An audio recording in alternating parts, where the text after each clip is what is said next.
اس نے مولانا کی طرف تیز قدم بڑھائے مگر مولانا کے لبوں سے نکلنے والے الفاظ نے ایک پل کے لیے سب کچھ تبدیل کر دیا۔ مولانا نے پھر کہا، یہ زخم، یہ بھوک، یہ قرابت، یہ سب انسانی ہے۔ تم سب کا بھی گھر ہے، بھی ماں باپ ہیں۔ اگر تم اسی راہ پر چلو گے تو تمہارا نام بھی اسی خاک میں دبیے گا جس نے اب گاؤں والوں کا دل زخمی کیا ہے۔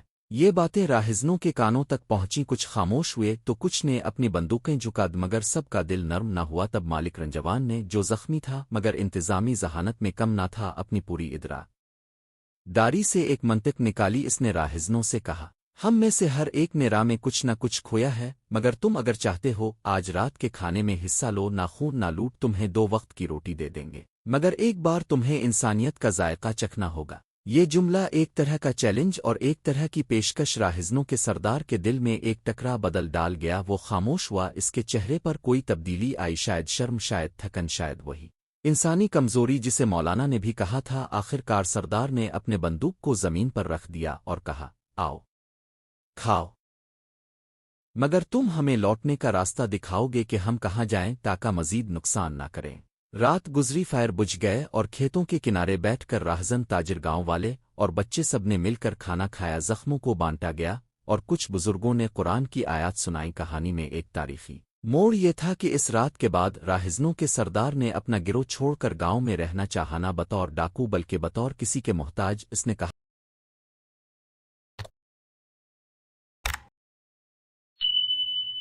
کہ وہ اپنے گناہوں کا ازالہ کرے گا اور جس طرح لوگوں نے اس کو کھانا دیا وہ بھی اب اپنے پاس آ کر کسی کی مدد کرے گا۔ یہ واقعہ جلد ہی گاؤں سے باہر بھی پھیل گیا۔ نزدیکی قصبوں میں اس کی تعریف ہونے لگی کہ کیسے ایک صفر کی رات نے لوگوں کے دل بدل دیا۔ بادشاہتوں ہے اور سلاطین سے دور چھوٹے چھوٹے قصبوں میں انسانیت کے ایسے امتحان ہوتے رہے جو بعض اوقات تاریخ کے بڑے اتار چڑھاؤ سے زیادہ معنی خیز ثابت ہوتے ہیں۔ مالک رنجوان نے اگلے دن کاروان کو دوبارہ ترتیب دیا اور زخموں کا خیال رکھتے ہوئے آہستہ آہستہ روانہ ہوا۔ راہزن سردار نے اپنی رہائی کی درخواست کی اور پھر گاؤں میں رہ کر معصوم بچوں کو کھانا کھلانے لگا۔ کچھ لوگ کہتے ہیں کہ اسی سردار نے بعد میں دور کے ایک شہر میں سماجی کام شروع کیا جس کا ذکر لوگ آنے والی نسلوں میں کرتے رہے۔ زینب کی دنیا بدل گئی۔ اس نے وہ رات، وہ باتیں اور وہ تصاویر اپنے دل میں محفوظ کر لیں۔ اس نے دیکھا کہ صفر کا مہینہ صرف منفی یا خوف کا پیغام نہیں لاتا، یہ جانچنے کا مہینہ بھی ہے کہ انسانیت کس طرح آزمائش میں کیا دیتی ہے۔ مولانا حسن نے گاؤں والوں کو بتایا کہ تاریخ میں یہی چھوٹے واقعات بڑے اخلاقی موڑ بن جاتے ہیں۔ جنگوں کی تاریخ میں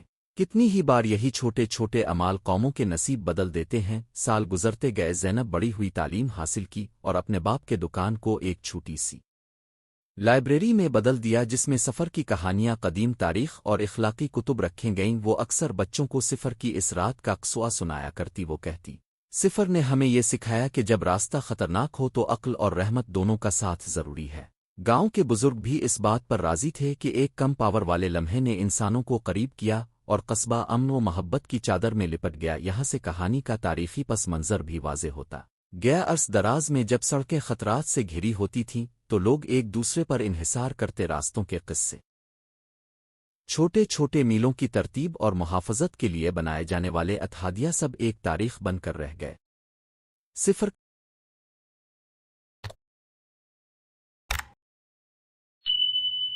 کا مہینہ جسے بعض لوگ بدشگونی سے دیکھتے تھے، وہاں ایک یاد بن گیا کہ انسانیت کا امتحان کبھی کبھار سب سے غیر متوقع لمحوں میں ہوتا ہے، اور وہ امتحان جیتا جا سکتا ہے اگر ہم دل کو نرم کریں اور عقل کو تیز رکھیں۔ کچھ سالوں بعد جب زینب اپنے باپ کے ساتھ بازار میں کھڑی تھی، نوجوانوں نے اس قصے کو سنا اور اس میں سے سبق لیا۔ ایک نوجوان نے سوال کیا، کیا تمہیں نہیں ڈر لگا تھا زینب راہزنوں کے سامنے کھڑے ہونے سے؟ زینب نے مسکرا کر جواب دیا، ڈر تو تھا مگر ہم نے دیکھا کہ جب خوف اور محبت ایک ساتھ آ سکتے ہیں تو محبت کا زور زیادہ ہوتا ہے۔ مولانا نے کہا تھا، کسی کے دل میں شرم جگہ دو تو آدمی بدل جاتا ہے، اور وہی ہوا۔ یہ قصہ صرف ایک گاؤں کی کہانی نہیں رہا، وہ قصہ بن گیا جس میں صفر کا مہینہ امن، معافی اور انسانی ہمدردی کے لیے موقع تھا۔ لوگوں نے ہر سال صفر کے چاند کے دن ایک چھوٹا جلسہ رکھا، کھانے بانٹنے کا، زخموں کو یاد رکھنے کا اور ان لوگوں کے لیے دعائیں کرنے کا جنہوں نے راستوں پر رفاقت کی۔ یہ جلسہ نہ تو کسی مذہبی رسم تک محدود تھا اور نہ ہی محض ثقافتی، یہ ایک یاد دہانی تھی کہ تاریخ کے پیج پر انسانیت کا انتخاب کتنی دور تک اثر رکھتا ہی۔ خان کا اختتام کچھ یوں ہوا کہ بڑے بڑے واقعات تو تاریخ کی کتابوں میں لکھے جاتے رہے مگر اس چھوٹے سے قصبے کی صفر کی رات بھی تاریخ کے رخ پر اپنا اثر چھوڑ گئی۔ حاجی یوسف آخرکار بھاری عمر کے باعث کاروبار سے رخصت ہو گئے، مگر زینب نے اس لائبریری کو بڑھایا اور مولانا حسن کے اقوال کو نسل در نسل پہنچاوا۔ راہزن سردار نے اپنی ماضی کی روزی بدل کر اس شہر میں ایک مدرسہ کھولا جہاں جنگ زدہ بچوں کو علم اور روٹی دونوں ملتی تھے۔ آور اس قصے کا جو مقصد تھا صفر کے مہینے سے جڑا ایک تاریخی سبق، وہ یہ تھا کہ تاریخ صرف بادشاہوں کی فتوحات اور شکستوں کا مجموعہ نہیں ہوتی، بلکہ یہ روزمرہ کے انسانوں کے چھوٹے بڑے فیصلوں سے تراشی جاتی ہے۔ آخر میں جب کوئی پوچھے کہ صفر کا مہینہ تاریخ میں کیوں خاص ہے، تو بربدی کے بزرگ مسکرا کر کہیں گے، صفر وہ مہینہ ہے جب انسان نے اپنے اندر کی انسانیت کو پرکھا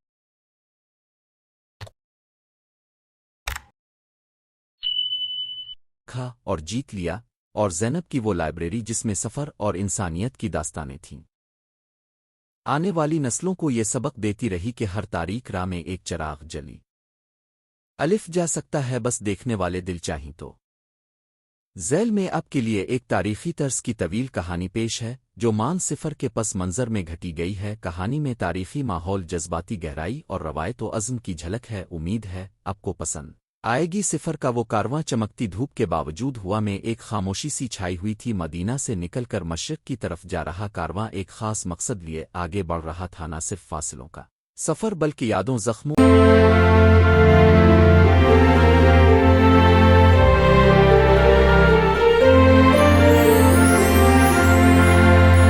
اور عہدوں کا سفر۔ بے لوگ اس مہینے کو عموماً بے نشان سمجھتے تھے۔ کچھ لوگ کہتے تھے کہ صفر نحس مہینہ ہے، مگر کارواں کے ہر مسافر کے چہرے پر اس مہینے کی حقیقت کے بارے میں ایک مختلف کہانی لکھی ہوئی تھی۔ آمن کارواں، جن کا نام تھا، عمر کے 40 کے قریب، مگر آنکھوں میں وہی تیز روشنی باقی تھی جو جوانی میں تھی۔ ان کے ساتھ یہ بوڑھی خاتون زینت نام تھیں، جن کی آنکھوں میں نمکین آنسو تھے مگر قدم مضبوط تھے۔ ایک نوجوان عباس، جس کی پشت پر ایک زخمی یاد تھی، اس نے اپنی کمر کے ساتھ اپنے گھر کی امیدیں بھی باندھی تھیں۔ ایک چھوٹا لڑکا حسن سواروں کے بیچ میں بار بار اپنے ہاتھ سے کسی پتھر کو چمٹا رہا تھا، جیسا کہ وہ کوئی مقدس نشان سمجھتا ہو۔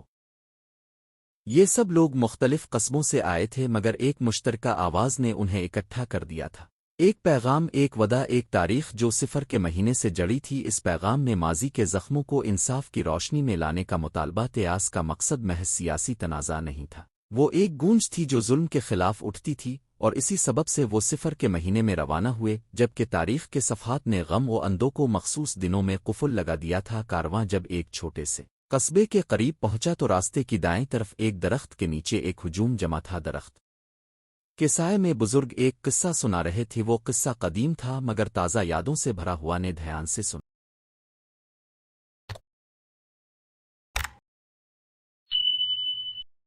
ہر لفظ جیسے دل کے اندر ایک داغ تراشتا جا رہا تھا۔ قصہ یہ تھا کہ ایک عرصہ پہلے اسی علاقے کے کچھ لوگوں نے اپنی عزت، اپنے گھر اور اپنے رشتوں کی قیمت پر سچ کہا تھا، اور نتیجہ ایک ایسی تنہائی نکلا جو وقت کے ساتھ شاید مزید گہری ہو گئی تھی۔ کاروائی والوں نے سنا کہ قصبے کی عورتیں اور بچے انہیں دیکھ کر ایک دھیما سا مسکراتے ہیں، وہ مسکراہٹیں جن کے پیچھے صبر، یاد اور امید کا کچا مادہ ہوتا ہے۔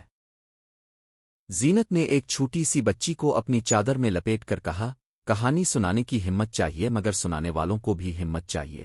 اس نے یوں کہا گویا وہ صدیوں کی حکمت سمیٹ چکی ہو۔ رات ڈھلتے ہی جب چاند کی ہلکی روشنی زمین کی نیچے گھس رہی تھی، کارواں ایک خستہ سرا میں ٹھہرا۔ وہاں ایک مدبر بزرگ آیا، اس کا نام قاسم تھا، مگر لوگوں نے اسے ایک قلمی او کا لقب دیا تھا کیونکہ وہ اپنے الفاظ کے ذریعے لوگوں کے زخموں پر مرہم رکھا کرتا تھا۔ قاسم نے آہستگی سے کہا، صفر وہ مہینہ ہے جب یادیں ہمارے اندر گہری ہوتی ہیں۔ یہ کسی نحس خوشی کا سوال نہیں، یہ تو محض ایک وقت ہے، مگر جو واقعہ صفر سے جڑا ہو وہ صدیوں تک لوگوں کی روح میں آبستہ رہتا ہے۔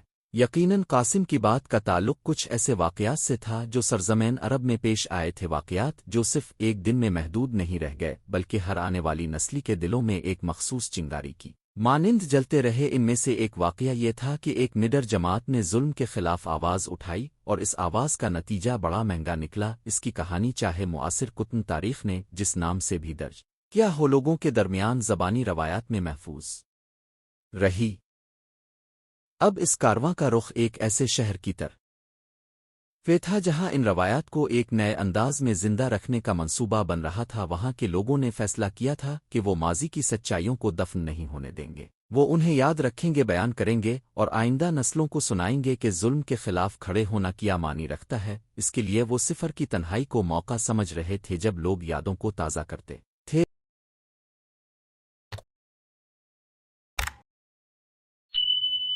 جب محافل میں قصے کہانیاں سنائی جاتی اور لوگ ایک دوسرے کے غم میں شریک ہوتے تھے، راہ کے دوران کارواں کے اندرونی ماحول میں مختلف سوئی گردش میں تھے۔ عباس ہوا میں کھڑے ہوئے اپنی کہانی سناتے ہوئے بولا، میرے والد ایک باغیچے کے مالک تھے، انہوں نے ہمیشہ انصاف کی بات کی، کمائی میں حق کی قیمت رکھی، مگر جب ایک دن طاقتوروں نے انہیں خاموش رہنے کا مشورہ دیا تو انہوں نے چپ نہیں کی۔ اس کا نتیجہ ایک ایسی رات بن گیا جب ہم نے گھر کا سب کچھ کھو دیا۔ اس کی آنکھوں میں تیز درد تھا مگر آواز میں وہی عزم تھا جو اس کے باپ میں دیکھا تھا۔ نے خاموشی سے سانس لی اور کہا، اور یہ عزم ہی تو تمہیں یہاں لے آیا ہے۔ اس نے آگے بڑھ کر کہا کہ سچائی کی روشنی بڑے بوڑھوں کے ہاتھوں سے چھین لی جا سکتی ہے مگر اسے دلوں سے ختم نہیں کیا جا سکتا۔ زینت نے اپنے ہاتھ حسن کے سر پر رکھے اور کہا، کہانیاں زندہ رہتی ہیں جب انہیں سنانے والا مل جائے۔ جب کارواں آخر کار اس شہر میں داخل ہوا، وہاں کا منظر دل کو جھنجھوڑ دینے والا تھا۔ بازار میں لوگ ایک طرح کی سنجیدگی کے ساتھ گزر رہے تھے، دیواروں پر قدیم نصوص کی نقوش آہستگی سے مدھم ہو رہی تھی، مگر ایک خاص جگہ پر نوجوانوں نے تازہ خطاطی کے نمونے آویزاں کیے ہوئے تھے، وہ الفاظ جو صداؤں کی طرح باز گشت کرتے تھے، یاد رکھو تاکہ ظلم دوبارہ نہ ہو۔ شہر کے بزرگوں نے کارواں والوں کی محافل سجانے کی اجازت ڈاک بڑے مجلس عام میں جہاں ہر عمر کے لوگ جمع تھے۔ قاسم نے ایک لیڈر کے طور پر سامنے آ کر کہا، آج ہم صفر کے مہینے میں جمع ہوئے ہیں تاکہ وہ کہانیاں سنائی جائیں جنہیں چھپا دیا گیا۔ پھر اس نے خاموشی کے ساتھ کسی کاغذ کو پکڑا اور پڑھنا شروع کیا۔ الفاظ سادے مگر طاقتور تھے، ہر لفظ میں وہی آواز تھی جو مارشل اور بے دریغ انصاف کے خلاف اٹھتی ہی کھان وہی تھی۔ ایک وقت تھا جب ایک چھوٹے سے قافلے نے ظلم کا مقابلہ کیا اور اس کے بدلے میں انہیں درد کا وہ حصہ دیا گیا جو آسانی سے بھلایا نہیں جاتا، مگر ان کی جرت، ان کی قربانیاں اور ان کی ہمت نے ایک نسل کو جگایا۔ اس گفتگو میں لوگوں نے آنکھیں نام کی تھی مگر لب پر خاموشی کی تھی۔ وہاں کوئی الزام تراشی نہیں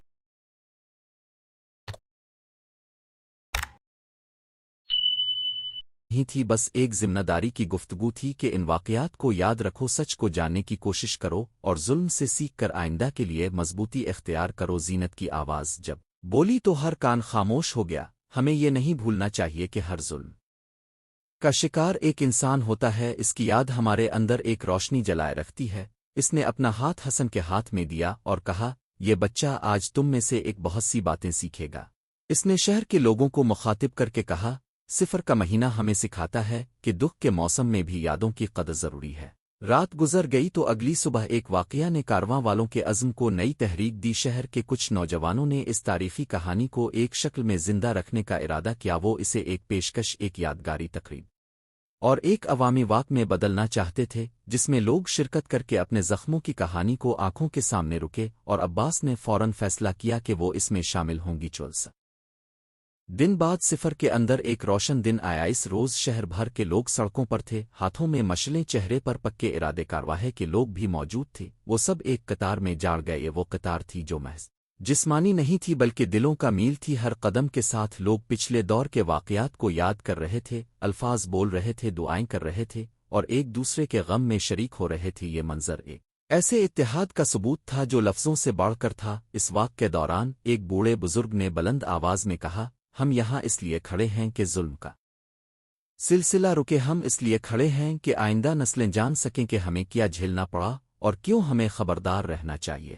لوگ خاموشی سے سر ہلا رہے تھے۔ حسن، جس نے اس سارے سفر میں سب سے زیادہ سچائی سمجھی، ایک چھپے ہوئے کاغذ کو باہر نکال کر پڑھنے لگا۔ اس میں ایک چھوٹی سی نظم تھی جو اس نے اپنی بچپن کی زبان میں لکھی تھی۔ اس نظم نے لوگوں کے چہرے پر امید کے رنگ بکھیر دی۔ واپس کے راستے میں جب کارواں فضا میں پھیلی ہوئی خوشبو کے ساتھ چل رہا تھا، نے اپنے ساتھیوں کو دیکھ کر کہا، ہم نے تاریخ کو صرف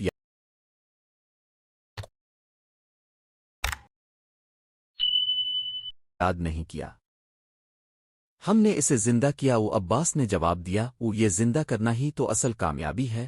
زینت نے بھوری آنکھوں سے کہا، اور یہ زندہ رہنے کا عمل ہر سال ہر صفر میں ہونا چاہیے تاکہ ہم یاد رکھ سکیں اور سیکھ سکیں۔ کہانی کا انجام ایسی امید کے ساتھ ہوا، نہ کہ انتقام بلکہ سبق کے ساتھ۔ کارواں والوں نے سمجھ لیا تھا کہ وقتی مایوسی، زخم اور ناانصافی ایک لمحے میں ختم نہیں ہوتے، مگر جب لوگ مل کر اپنے قصوی کو سناتے ہیں تو ایک تبدیلی ممکن بن جاتی ہے صفر کے بدنام ہونے کے خرافات کو وہ بدلنا چاہتے تھے، اس کے بجائے وہ اس مہینے کو یاد سبق اور عزم کے مہینے کے طور پر منانا چاہتے تھے۔ سال گزرا اور اس شہر کی روایت مضبوط ہوتی گئی، ہر سفر میں لوگ جمع ہوتے، کہانیاں سناتے اور نئے عہد بناتے کہ ظلم کے خلاف کھڑے رہیں گے۔ حسن بڑا ہوا اور اسی نظم کے ساتھ جو اس نے بچپن میں لکھی تھی وہ اسکولوں میں پڑھاتا۔ کاکا بچے بھی سکے۔ عباس نے اپنے والد کی جگہ ایک چھوٹا سا مدرسہ کھولا جہاں انصاف، ہمدردی اور انسانی وقار کی تعلیم دی جاتی تھی۔ نے شہر کے محکمے میں تشدد کے شکار لوگوں کے لیے قانونی مدد کا ایک ادارہ قائم کیا۔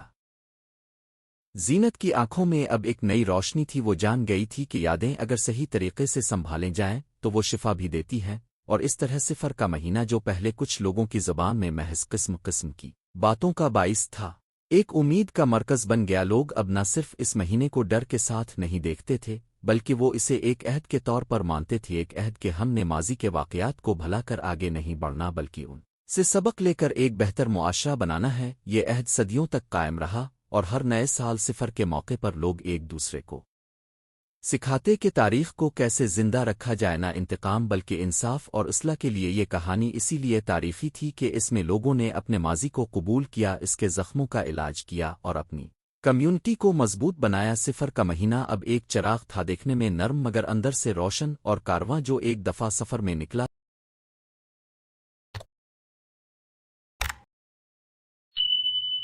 تھا اب ایک تحریک بن چکا تھا جس نے بتدریج پوری خطے کی سوچ کو تبدیل کر دیا تھا۔ لوگوں نے سیکھا کہ یاد رکھنا ایک ذمہ داری ہے اور اس ذمہ داری کو نبھانا ہی ان کا بڑا کام ہے۔ آخر میں جب حسن اپنی اولاد کی آنکھوں میں وہی روشنی دیکھتا جو اس کے بزرگوں کی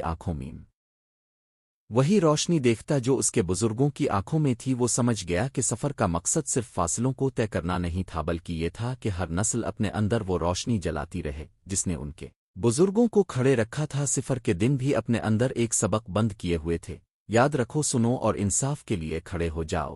اور یوں صفر کا وہ کارواں جس نے ایک چھوٹے سے قصبے سے آغاز کیا تھا ایک بڑے بدلتے ہوئے سماج کی بنیاد بن گیا، ایک سماج جس نے اپنی تاریخ کو مسئلے کے بجائے سبق سمجھا اور جس نے اپنے دکھوں کو اندھیری راتوں تک محدود نہیں ہونے دیا بلکہ انہیں روشنی میں بدل دیا۔ یہ روشنی آج بھی جلتی ہے ہر وہ مرتبہ جب کوئی قصہ سنایا جاتا ہے، جب کہ کوئی زخم بانٹا جاتا ہے اور جب کوئی انسان دوسروں کے درد کو سمجھ کر ان کے ساتھ کھڑا ہوتا ہے۔